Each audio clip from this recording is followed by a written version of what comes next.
Good evening, everybody. Landlady of Lagos. Yes. Landlady of Lagos. Mr. Femi.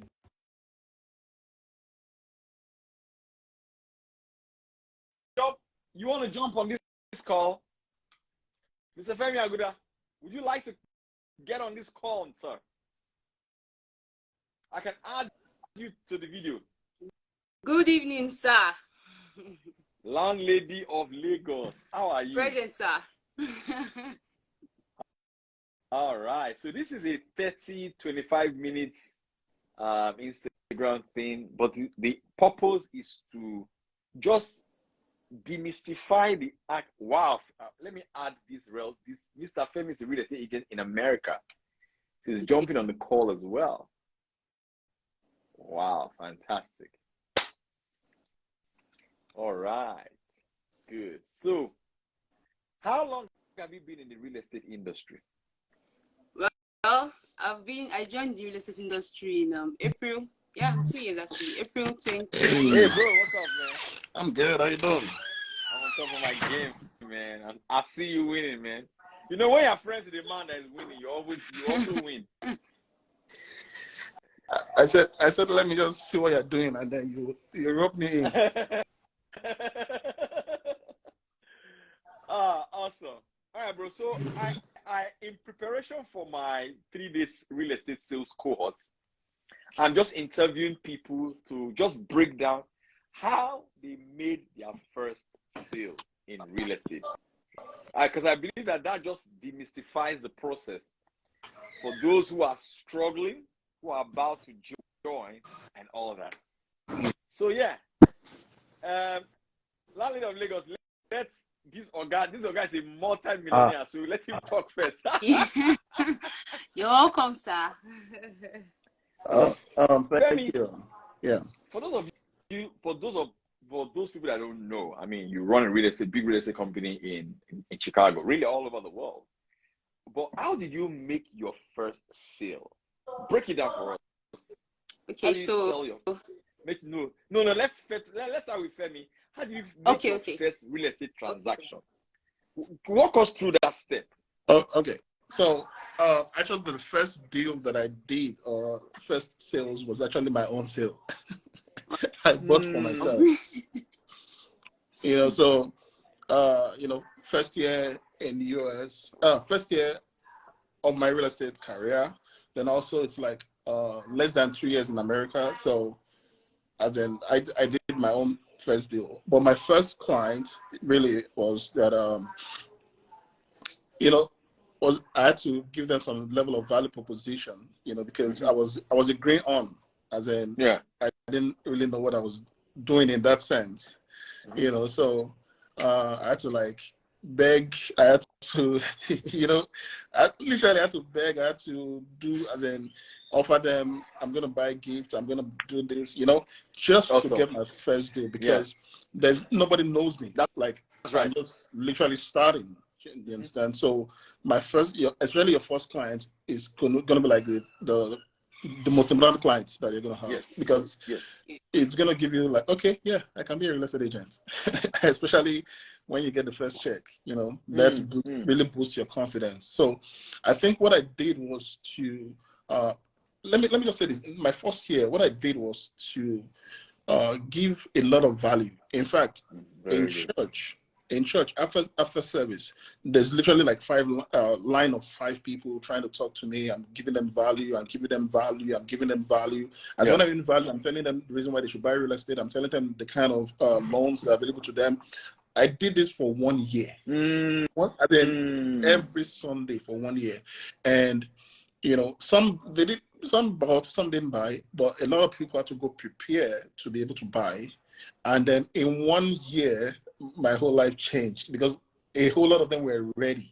That's right. So I believed in first giving so much value, more than just being a real estate agent, because you don't want to do one sale.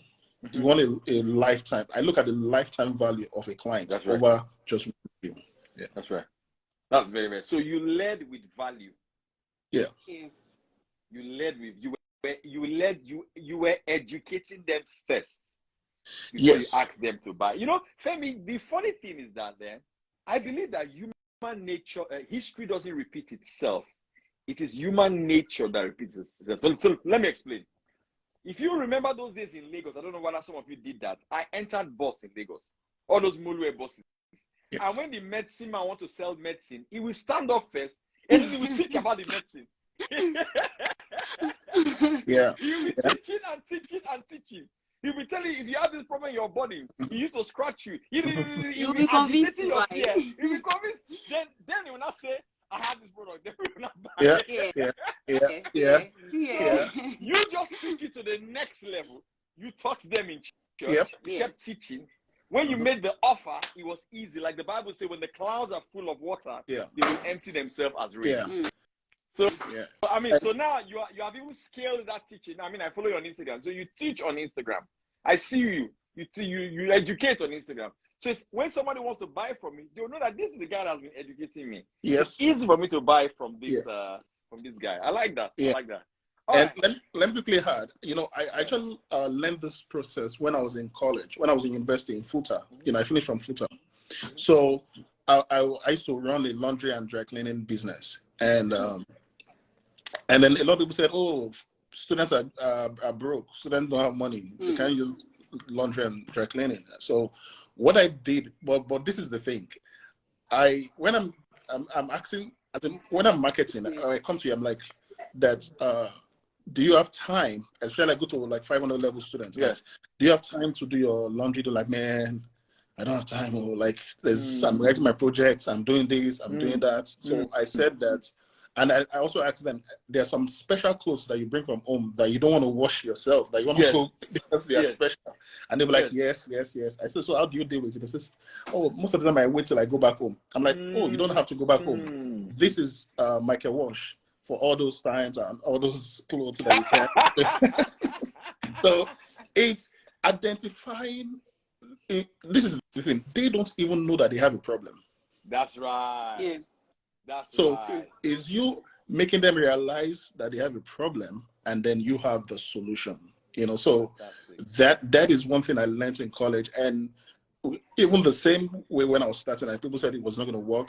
By my final year, I had 4 staff. I came out in 2 national newspapers, Student Millionaire, and all that. So I've always learned that always seek to solve a problem, and even if they don't, help them identify that they have the problem. That's powerful. And Femi, you led with another thing you did was that the tool that you used to discover the problem was questions. Yeah. But the secret of that is that a lot of people don't believe this, but I'm actually an introvert.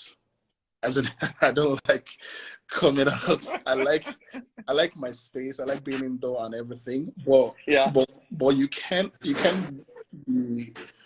be in sales and be shy or be reserved or be quiet. So what I did was I don't naturally talk to somebody.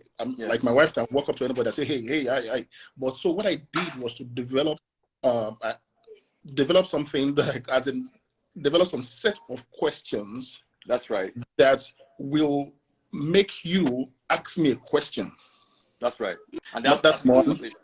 That will make you ask me a question. Then also, I will get at least 2 affirmation or 2 yes from you before I give you what my product is. Let me give you a good example. When you come to me and say, what do you do? As in, I'm in networking meeting, like, what do you do? I'm like, oh, I help people achieve one of the biggest goals of their life. And they're like, look in their brain. They're like, what's that? So they're like, who's that? So I tell them that, do you know that one of the biggest purchase people will make in their lifetime is buying a home where they live or their house? And then they're like, yes. So I say that I help you in that process to buy or achieve the house. And they're like, brilliant. Oh, okay, tell me. As in, why? Because, do you know why? Because most times if you tell people, when they ask you, what do you do? Like, I'm a realtor or I'm a real estate agent. As in, that's the end of the conversation. Yes. Most times. But you don't want to sell to them directly. You want to sell to them indirectly, as in you're selling to them, but they don't feel being sold at, because you're just like managing, like, oh, I help people achieve one of the biggest goals of their life. And then people always, as in, it's always work. You see the line, like, what is that? Can you help me? so you guys get ready. This guy's book, all this knowledge he has put it in a book. It's coming out very soon. However, every in Nigeria must buy that book. It's coming. All right. So, landlady of Lagos, how did you make your first real estate sale? What happened? Well, thank you so much, sir. I joined real estate. I started the real estate business in 2021, April. Good. Yeah, 2021, and I didn't sell all through the year, right? But one thing I did was for 12 months, you didn't make a sale.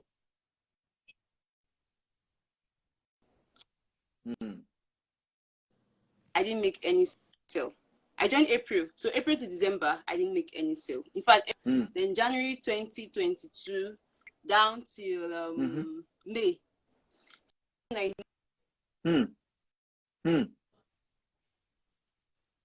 To always show up.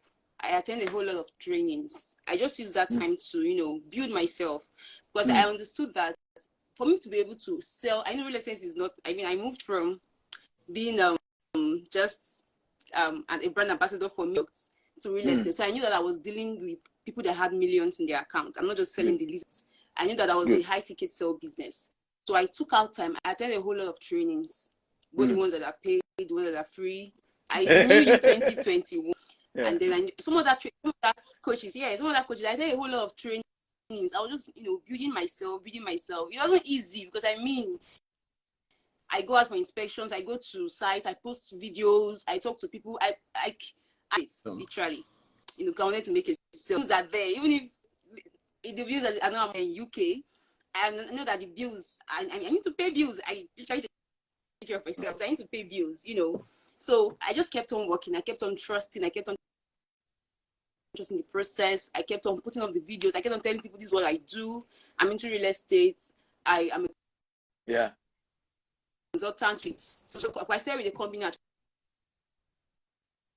first before I became my own brand Lady of Lagos. So I work with this company. This is what we do. We provide value.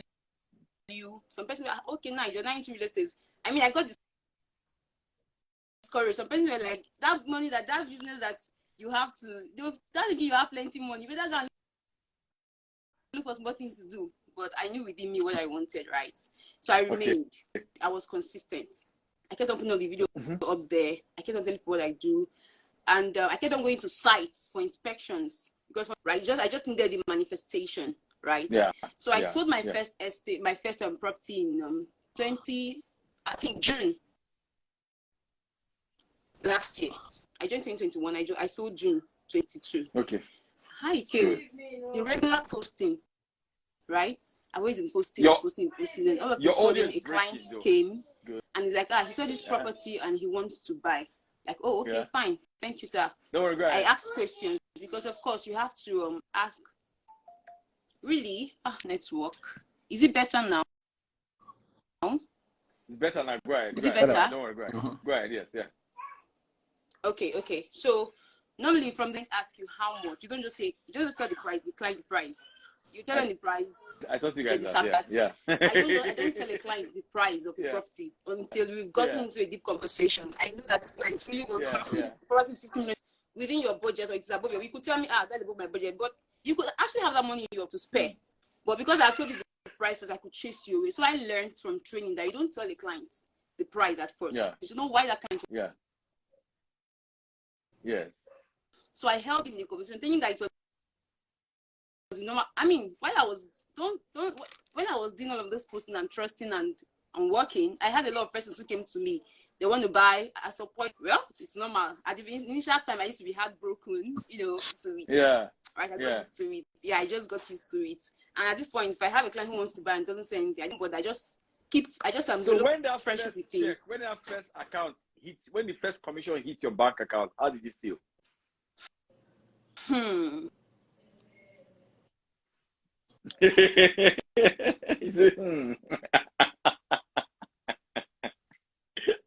How did you feel? thinker. Femi, let me move that question to you. How did you feel when you got that first check? What did that validate you? What happened in your spirit?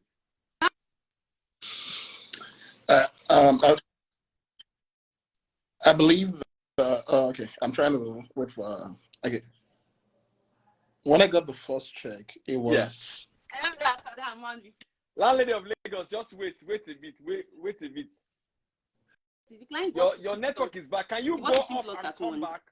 No, Landlady of Lagos, wait, Landlady of Lagos, can you hear me? Can you hear me? Hello, Landlady of Lagos, can you hear me? Hello? I need you to leave this live and come back. Because of your line. I'll be talking to Femi. Leave the Instagram live and come back again. Okay? Femi, go ahead. Yeah. How do you feel when you got that first check? So as in it gives you that level of validation. Yes, and that it's real. Word, yeah. Yes. And that it's real, because just like she said, I didn't sell also like I'm waiting, network. I didn't sell also for a period of time. So like I did my own first, and then by the time no, can you leave the live and come back? I think your network is not too good. The best is for you to leave this Instagram live and join us again, if you can hear me. Can we go ahead? Okay, so like I said, you as in talking to people, giving them value, and I think a whole lot of people need to understand that. Like I said, I tell people, real estate is not a get rich quick scheme; it's a get rich sure. As in, get rich sure. Can you say it again? Real estate is not a get rich quick scheme, but it's a get rich sure. As in, like, yeah, I like that framework. So meaning that you have to exercise patience. Just like you said, consistency, because it's new. No matter the business we find yourself in, it's going to test you.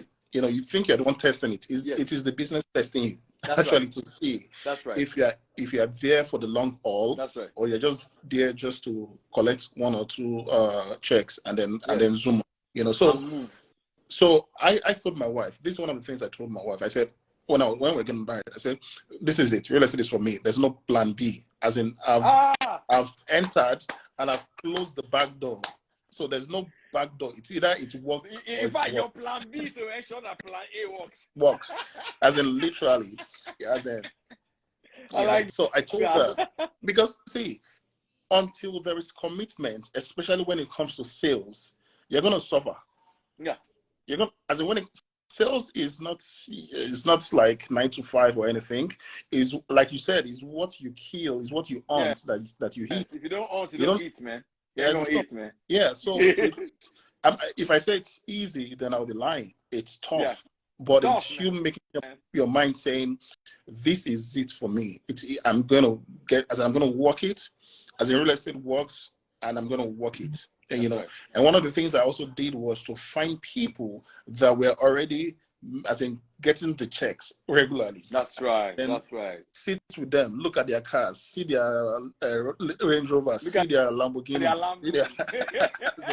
And as in, because sometimes you're with them, they just tell you one word or two word, and and also because I've had a history of I've been a businessman, like in college, because this is the thing for me in college. When I discovered that I had an entrepreneurial spirit, as in of course I discovered formally, and then also with praying, and God said, business is it for you. So what I did was I told myself, college is a training ground, right? Come on, brother. College is a training ground. Everybody has it, it's like a controlled environment, right? What I mean by that is that if there's no water, everybody shouts. All we are saying, give us water. If there's we are constantly broke together. Everybody's like in that sense. So I'm like, if you can't succeed in a controlled environment, how do you want to succeed in an uncontrolled environment? Femi, I really like that statement because you said that in the podcast, and I will never forget that statement. Yeah. You said if you can't succeed in a controlled environment, how do you succeed in an uncontrolled environment, which is the world that we're living in? Yeah. So Femi, how did that mindset, how do you translate that into an uncontrolled environment? Because I know I can tell you for free, every day is not Father Christmas for you. Some days are tough. No, they are. Man. They are. So how did I translate that in the sense of like, you develop your surviving instinct in a controlled environment. And also because even at that, a lot of people think successful people and wealthy people take risk. They take risk, but they take calculated risk. Come on. They don't just take risk. So what I did was I looked at I was like that as in church, my church members and everything. I went to meet my pastor there. I said, if you guys don't see, I started a business, so if you guys don't patronize me and I'm go hungry, I'll come and collect money and eat in your house. So you better buy from me and everything. But how did I succeed? As in, because if you can't, when I'm in control, and also like students don't really have money, right? So but it's also not true because there are students on campus that uses a car. There are students on campus that always eat well. There are students on campus that are part of clubs like. They even go on holiday, even in Nigeria those days. They will travel abroad. Go on holiday and club and go. They have what do you call it? Not courts now, clubs. Like when I was in Futa, then there used to be Plus, there used to be JDV. They were like big boys that people want to. So, and I know if you're a big boy on campus, you don't want to wash yourself. So you are my target. So there are people also running businesses that don't, as the students running business that don't have time. They are also fellowship leaders, even though they have people that help them. But I know that their suits, they are as in their shape. They want to touch iron. Man, as in it's me. Then coupled with the fact that also I learned branding early.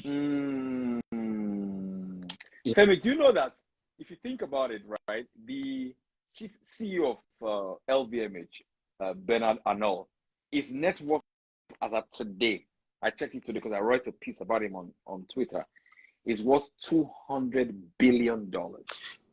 It's actually 212. It's 212. $212 billion. I check every day. Yes. It just sells a dream. It's a brand. Yeah. It's a brand it's selling to you, man. That's all. Yeah. Because it's a brand. It's a brand. Yeah. So very right. It's because I discovered that my clients are not the average students. Right? Especially the regular everyday clients will probably not be my regular students, right? My clients will be higher level students, right? Yeah. That would be my primary clients. These other ones would be once a while because maybe they want to go to church or they want to go to one special events. Yeah. So they might bring out that clothes under their suitcase, like that special clothes, and then. But after a while, I started doing that. This is interesting. I did this. A bank manager saw me do this, and it was wild. So one day I was sitting there like, okay, how can I make more money? So I said, okay, every first of the month or last day of the month, student gets their money, right? They get allowance from their parents and everything. So I'm like, how can I get that money from them when they get money? Because you have the data. Yeah. Because I want us to really break this down. You were working with data. Yeah. You were not working with your emotion. No. Your data, even though it was ordinary data there, you knew in the beginning of the month, their parents and their cousins and their brother will send them money. So how can I get a portion of that money? Yeah. Femi, you'll be surprised that people are watching us today. They don't have the data of when their followers come online on Instagram. So I work with all this data. I post a particular time, as in I don't just post and everything because I know engagement and all that. So right. It especially if you're in sales, you need to data is the new currency, right? Yeah. So So do you know what I did? I designed. I wish I had. I designed like a business card. Yeah. Like a business card, and there were boxes like to represent amounts, and I sold that card, prepaid laundry card. This guy's a bad guy. This guy's a bad guy. I said, so I went to people. I'm like, you only get your money, as most times money first or end of the month, and then before they get to the middle, money is finished. I said yes. They said yes, true. So what about if there's a product that you can just pay and know that your laundry is taken care of for the whole month? They were like, wow, I can buy that. So I sold. I think, if I remember correctly, I think I did 1,000, 2,000, and 5,000 cards. It was, as in, people bought, so that gave us capital up front. Let me stop. It's like you saying that, look, I've got a development coming up. Mm-hmm. In Chicago. Yeah. We started the work. You can prepay so that we are not sold out. Yeah. Oh my God. Yeah. And developers do it. Developers do it. In Nigeria. Even in Nigeria, they will tell you. It's called off-plan. Off-plan. Yeah, they just say, you know what? That's how I bought my first property. You see, but the thing is that they show you a picture of the dream of the house, right? Yeah. And then they're like, oh, for you to get this is the amount, but by the time it's done, this is going to be the amount. So you better come in now. And so it's the same way we can also apply that in sales, right? Yeah. In sales, you come and say, hey, are you looking to buy a house, or are you looking to do this? Because sometimes, like, depending on your environment, you need to. These principles are universal. Methods of application are different, right? Yes. So meaning this principle, you will need to tweak it to fit into your country and the industry where you are, right? So for me, most of our clients buying houses are like, they get mortgage, they get loans, right? But they also get pre-approval, meaning as in, you can decide to go and be looking for a house for somebody, and then by the time you find the house, the guy goes to the bank says, hey, you're not pre-approved. You're not approved for loan. So I learned a good lesson. This particular person, I showed over 30 houses and he did not buy it. So what I did was, like, you'll have to get pre-approved first before I can take you out. Why? Like that. And then I told people the reason why. I said, you know what? So that we can know the boundaries to which we can find a house, one. Number two, so that I can save your time and I can save my time also. Mm-hmm. You know? As in, when I started, it was a bit, I'm like, people, I'm chasing clients and everything. But that saved unserious people from serious people. It was a qualification process for you. So it was a way to even qualify the client so that you don't waste your time and your energy. Femi, let me jump into a commercial break quickly. Okay. Now, this episode of the How I Sold My First Property is powered by a sales conference that I'm putting together on the 12th of May. Femi, can you give us a guest lecture at that conference? Okay. When is it? 12th of May? It's on the 12th of May, 12th, 13th, and 14th of May. Okay. I will look at my calendar. I will get back. Definitely. Yes. 12th, 13th, and 14th of May. In fact, I have an idea concerning that your book will go rope into this event. I'll tell you later off camera. So it's a 3-day sales cohort. It's only for real estate people. It's called I Can Make You Sell Real Estate, because I've worked with some of the largest real estate companies in Nigeria, and I've started the same work here right now in the UK. So I've got a bit of experience in helping people make their first sale or making sales, selling property both online and offline. All right. So if you want to register for that event, you click on the link on my Instagram bio to register. It's not an expensive event. It's $260. But if you're in the UK, it's £220. If you're in Nigeria, it's 200,000 naira. So click on the link on my Instagram bio and register for that class. I trust God for one thing. It is cheaper than your ignorance. You will learn a lot in that 3 days of amazing content that you will learn. I'll put in my WhatsApp group. You get a free copy of my book. You get a link to the book that I read. I read a lot, and I take copious notes on Notion. I'll give you a link to that and all of those great stuff. So I'll see you guys at the class. So Femi, continue. Yeah. So that process, then you kind of like, because most times you save your time. Then also because I was driving like I drive premium cars, like cars, and they use premium gas. Yeah, and we then, know your cars are peppering our eye. Your cars are peppering no, our eyes. no, like in Nigeria, there's only one gas, like or only one petrol, right? But yes. But here there are 3 levels of gas or petrol. Wow. Yeah. Wow. So Yeah. we have the like I only know the one I buy. The one I buy is premium.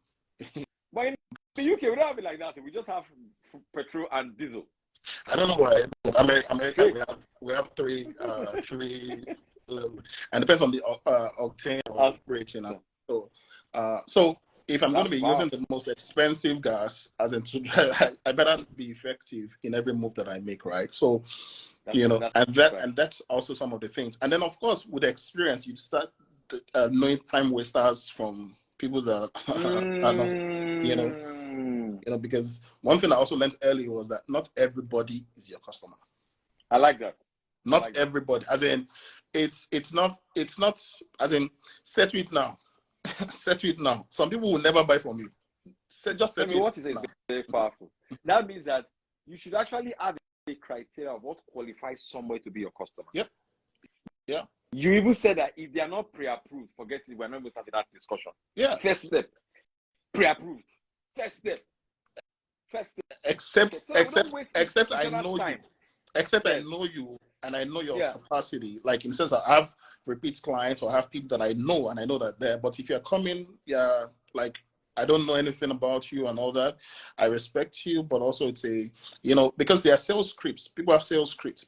You have a checklist and all that. So that those checklists and those things are to make you effective.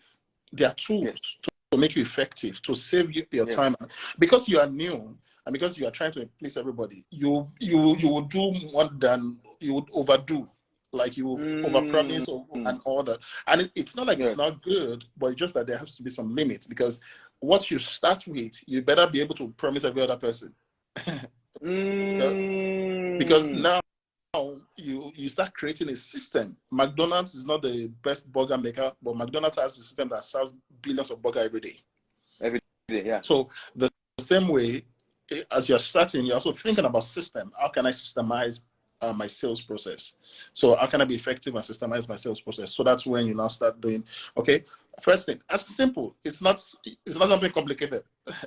I'm looking to buy a house. Oh, how soon are you looking to? As in, I have those questions like, how soon are you looking to buy a house? And they tell you, in the next 3 months. Okay, are you pre-approved? And like, not yet. And I thought, you need to be pre-approved so that we can know the amount that you are pre-approved for. I don't want to show you a $500,000 house and you're already settled for it, and then your pre-approval comes and it's $1 million, and then you change your mind. All of a sudden, we left the 500 now because you have more money. Or I don't want to show you $1 million house and you can only buy $200,000 house. So let's know, as in, so that, because price determines location, price determines square footage, price determines a whole lot of things. Femi, please pause. Let's transport that. Let's pivot to what you just said now to somebody who's watching us right now that live in Nigeria. Femi is saying that he has his own checklist of questions. There's nothing wrong with you asking a client, what's your budget? Or if the client says, I don't know, but give them a range. Because that range helps you determine the kind of property to show the client. If a client says to you that they have only 80 million Nigerian naira, you're not going to show them a house inside Banana Island that sells for 100, 200 million naira. So that's the one. That's why I said. So go ahead. Yeah, as in true, because it also saves you time as a real estate agent, right? It saves you as in time, and you know that time is money in a sense, because a lot of money. You need to be able to monetize your time, and like you said, 80 million, and then you're showing them 1.2 billion. Yeah, it's gonna, after you've done everything, when you think, they're about to sign, they just come and say, I don't have that money. And then it's gonna demoralize you a lot. You're gonna feel used a lot. As so that helps. Those checklists helps. It helps you. It helps the client, and then you follow up. you follow up. As in, if there's anything that I've learned, even though people laugh at them, but as in is Jehovah's Witness and Christ Embassy, they can follow up. As in, so the same way we need to be able to follow up. As in, a lot of money is being left on the table. A lot of real estate agents leaves money on the table by not following up. So we have something we call CRM. We have like softwares that puts our clients into like so you can put them to a campaign, keep sending an email or that reminds you, oh, this is it. This is their birthday, and you call them. This is their this and all that. So it's follow up. I did something. I'm sure I said it last time. I did something recently. I just said, you know what? Every first anniversary of my clients, their first anniversary in their house, I can ask for a referral because referral works so well in this business. So I'm like, how can I ask them referral without, making them feel I'm asking them? So what did I do? I just said, you know what? Let me spend $5. Mm-hmm. I went to a budget like a dollar shop or everything. I got a jar, just a jar. Yeah. And then I bought chocolate sweets and I filled the jar with chocolate to the brim. Yeah. And then I have a card, Block 22 card. I just have that card. And then I wrote, see what I wrote. I said, a referral from you will be as sweet as this chocolate. And then what did I do? I went on their door. I like, congratulations on your first anniversary. A referral from you will be as sweet as this house. Yeah. And then I went up to their door, pressed the bell, and then disappeared. Left the chocolate there, as in the box, the jar there. And then they will just call me, Phoebe, thank you. As in this and all that. And I got a lot of referrals from that. Oh. As in fact, somebody, one of the house I went to, I didn't know the client was inside his car. So when I put the jar, his car was in the driveway. I was too excited. I wanted to go dash in and dash out. I pressed the bell. I was ready. He said, hey, I caught you. So. Femi, there's a question I want to ask you, and I want you to expatiate on that. Okay. It's the question of your gap between when you get an idea and when you execute. It's like this. I've studied it because I study you. When you were in the university, the Lord gave you an idea. Do a prepaid card for laundry. You didn't hesitate on the idea. You printed it.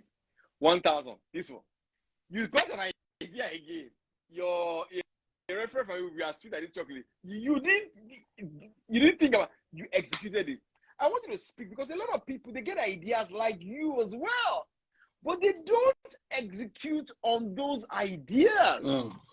It's not only a lack of follow-up that makes people leave money on the table. A lack of execution of the ideas that they get leaves money on the table. Yeah.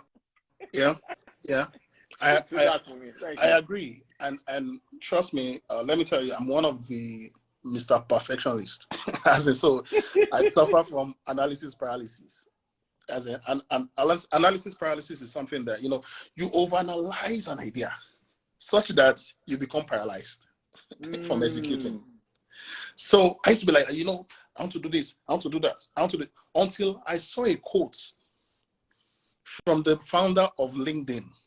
And he said, if the first product, your first product, your first product or your iteration of your first product does not embarrasses you, then you've started too late. I like that. Have you seen the first version of Facebook? It looks like newspaper. Terrible.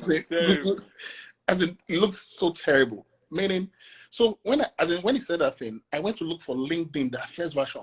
Man, it was terrible. I went to look for all these people's first version. It was terrible. So that helped my mindset in the sense of and then also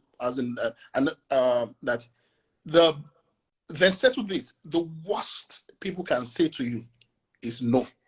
And I've never seen where no killed somebody. So, because see, in sales, let me say something that I learned. One day we're sharing flyer. They said we should share flyer in church, right? Yeah. So, and I'm imagine me, very embarrassed, so I was standing in, I think it was Ogba or Egun axis. So I was standing on the road. I will now give somebody a flyer, like, hey, no, Nigeria, they will sound like, no, don't worry, and everything. But after a while, I was feeling bad. After a while, I started laughing. I started feeling, as in enjoying it. Why? Because I discovered a principle. And I'm sure you're in sales, so you, as in, this is as in verifiable. For every 5 rejection, there'll be 1 acceptance. That's right. But Femi, don't go for, I did it with my children. We went to our church in preparation for Sunday service here. We went to the mall where we live here in the UK. They were distributing the flyer. My last son came to me and said, Daddy, they are not answering me. I said, stay on it. Yeah. He kept distributing the flyer. On the moment he said, wow, thank you. I will come. So that was a big lesson. Yeah. So that Femi, people don't stay until that yes comes. Yeah. I agree. So I stayed there. So I started counting 1, 2, 3, 4, 5. As in, it was like I was so happy. Like, so I kind of like, as in that no, I'm like, oh, let me just stay there till I get my yes. Yeah. And then when I get my yes, I celebrate, and then I start again. So that can also be translated to life. That's and right. In sales. That's meaning right. Every rejection, every no is just is a stepping stone to your yes. So in sales, like, oh, be my customer. No. Okay. As in you tell them, no. You tell them all your value proposition, everything, you show them, no. Okay. Move to the next person. You may come back later. You may add them to your job like once in a while. Yes. But don't internalize failure. That's right. Don't internalize failure. I say it this way. Failure is an event and it's not who you are. So a lot of people, when they experience some level of failure, they internalize it and they're like, oh, that's right. No. So it becomes an identity. Yeah. It's an event. Oh, I failed at selling to this one does not mean I can't sell. And Femi, I think if a person is in sales and you don't expect some sort of resistance, it's pride. Why do you expect that everybody's going to buy from you? Come on, that when you're not, when even Jesus Christ, not Jesus Christ is not. It's not very good for me. And the funny thing, Femi, that same person is expecting everybody to buy from there. When they asked their first girlfriend out, the girl told them no, but they kept asking. They didn't stop us. Okay. Yeah. And girls don't like me, I don't bother. So that is why it's always good to close, as in close the back door, and especially when you're in sales, like close the back door and say, hey, I'm gonna stay with this thing until, as in, whether it works or it works, because it will work. It will eventually, because when you look at it, then one of the things I also say is go look at the top 3 people in your industry, whether you're especially in sales, in real estate. Go top 3 and do what they are doing. Don't think. Don't. As in, when I mean don't think. I used to work in a design firm in Nigeria before I left, and an architectural firm, and an architect told me this. He said the best architects are the best copier. I'm like, what do you mean? He said, yeah, you work with somebody, and it's also the idea of apprentice or internship or mentorship. Yes. You work with that person, you copy them, but after a while, you find your identity, developing your own and refining that idea and refining. So they see the design, as in they use it. As in, I went to see 1, 2, 3. This guy is always posting. So after I started refining it. Okay, I'm family oriented. I'm a family oriented luxury realtor that loves cars and also love to motivate people to be the best. If you check my Instagram, that's it. I've just defined my whole Instagram for you. That's right. That's right. Everything I post on Instagram or my sales page is always family-oriented luxury realtor, loves car, and you just delivered so much, right? Because the truth of the matter is that Steve Jobs copied Edward Land, the guy that founded Polaroid. Amazon copied Walmart. In fact, it distributes the book to its staff. They just scaled the principles of Walmart. Apostle Paul said, follow me as I follow Christ. Jesus said, I don't do anything of my own. It is what I see the Father do that I do. So it's first principles. First principle says you get your idea from people who are ahead of you, and as you begin to do it, you will now find yourself. Have you noticed that?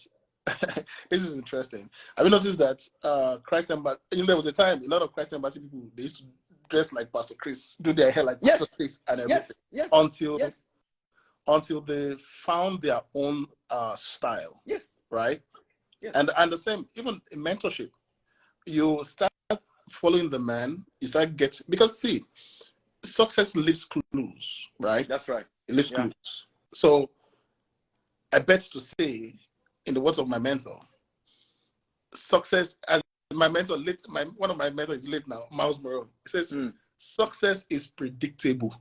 So is failure predictable. This guy, I don't mean bomb. Before you go ahead again, let me just say it again. Guys, this Instagram Live is in preparation of my 3 days school for real estate people. The title of the school is called I Can Teach You How to Sell Real Estate. It's taking place on the 12th of May to the 14th of May. You click on the link on my Instagram bio for details of that training. It will transform your real estate game and take it to the next level. I've worked with some of the largest real estate companies in Nigeria. I worked with a particular company, Femi, for 1 year. Wow. I was doing sales training for them every single week. They did 60 billion in sales. Yeah. Of course. I worked with another one last year. They did 18 billion. So I work with realtors a lot. Of course. I speak to them on the phone a lot. So I can help you increase your sales if you want to take it to the next level. So click on the link on my Instagram bio and join that class. It's £220 or $260 or 200,000 naira to join that group. And I'm begging Femi now so that I can be a guest lecturer in that. You never can tell. Femi might show up in one of the modules. You'll be shocked. So go ahead. So I was just saying, it's success leaves clues, right? Success is predictable, and failure also is predictable, and I can prove it.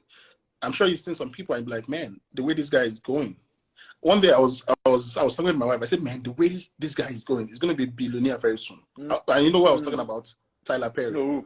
Wow. I'm like, this guy is going to be a billionaire very soon. The day they said he's officially billionaire. My wife came, see, you said it. I said, because I can see. I can see the steps, the moves he was making and all that. You can't buy that place cash and not good. As in, the studio, body cash, everything you did there and all that. As in, there's some moves you make, it becomes, your value explodes and everything. So the same way in sales, you just look at the top people. What are they doing? Start copying it. And when I started, literally, and I've always done this, because this is a principle in life. This is you superimposing their reality on your own reality, right? That's right. And that's the way I literally came out of poverty.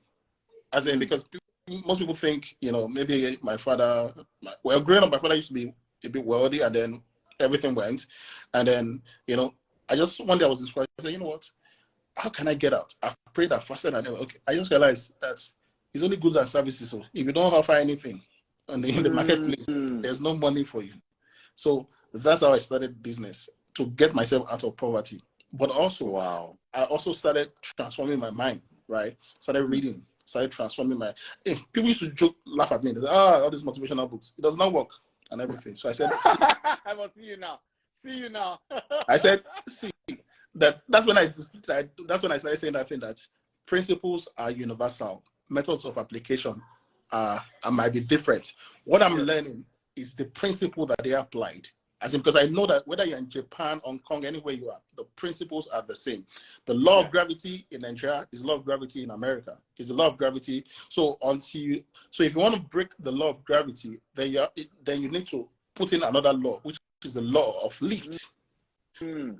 So if you learn that there's law of gravity, then you learn the law of lift, then you can always break the law of gravity.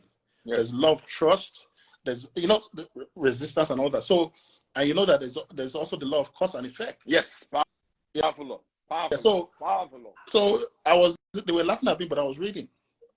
You know, but today who's laughing? You know, who's laughing? So, you know, so these are things, and I'm bringing it back to real estate sales. Is also, and those are the things. Look at the top 3 people. Don't be proud. As in, don't be proud. You don't have money. You don't have money. You're in this business to get money, so you can't be broke and be proud. Come on, brother. No, I'm serious. It has happened to me before. Like I was learning from someone. I didn't know the person's age and all that. So one day I stumbled on his passport and I saw that I was older than him. Wow. So naturally, you know, that like, I'm even older than this person, you know. I felt then my mind of reasoning said, "Oh, Benny, look at this guy. He's there. You are here, and you want to use age." I just say you better hide his passport and let nobody know you're older than him. You know, so I just humbled myself under the mighty hand of God and put his passport down. You know, and today, honestly, as in thank God for where I am today, because you know, and that's the same thing. You know, moving around people, you know, that are successful and learning the principles and that they're using. So the same way, look at the top 3 real estate agents around you and start learning. You know, as you're reading, also learn, because execution, you know, coming back to execution, that's the way you get confidence from executing. If this person has executed this thing, and it worked, I see that it worked, then I can go and execute the same thing. If it's not working, then I go and look at it very well. Maybe I did not execute it the right way. You know, you don't say it's not working because you see results, right? That's right. So the same way, if you're riding a bicycle and you're falling and you're looking at your friend and he's weaving and doing that, you're like, this thing is working, he's turning it, but it's not okay. What do I need to learn? So I go to learn more or practice more until it starts working, and I start riding the bicycle like he used to. Fantastic. In fact, your failure or the challenges that you face is a feedback mechanism. Yep. Because in NLP, they even tell us that there are no failures, there are only lessons. Yep. Because once you approach it that way, it changes the way you approach things. You are not, even if you ask for the sale, and the client does, and you cannot induce the client to buy from you. You want to go back and say to yourself, why didn't they buy? How can I make it better? So Femi, as we begin to wrap up before Instagram closes me, what thoughts, what advice would you give someone that is about to start their real estate journey, or they're already in it, they're facing a bit of a challenge? What advice do you give that is universally applicable in their journey? Yeah. Okay, so the first place you will make your sales is your sphere of influence. Don't like that. Don't try to sell to everybody. Go see, you have people, you just don't know that you have people.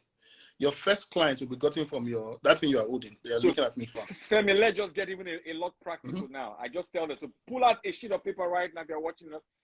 Write down the names of 50 people you're contacting your phone or WhatsApp that you think can buy from you, or know people that can buy from you. Pull out your phone tomorrow morning and call each and every one of them. If you cannot call 50 people in your contact right now, you are not serious. You are not. Yep. The more, you know, real estate is a contact sport. It's a contact. The more contacts you make, come on, brother. The more contacts you make, the more contracts you write. Yeah. So, and there's something called the 5 degree of separation. Some people call it 3 degree of separation or something. So that you don't buy from me does not mean you don't have somebody that can buy from me, right? Yeah. So if you approach it from that mindset, you know, not that when somebody says I'm not buying, just zero that out, get out. No, that person is still a potential client, and that person that I've been in church, literally in church. I was selling to someone. The person till today has never bought from me, but the person brought someone, held the person's hand. I was in church worshiping God, and they told me this person wants to buy a house. I'm like, I'm in church now. Said, and I'm like, yeah, he wants to buy a house. I'm like, okay, you need to get pre-approved. Say, like, I'm already pre-approved for 400,000. I said, let's go outside.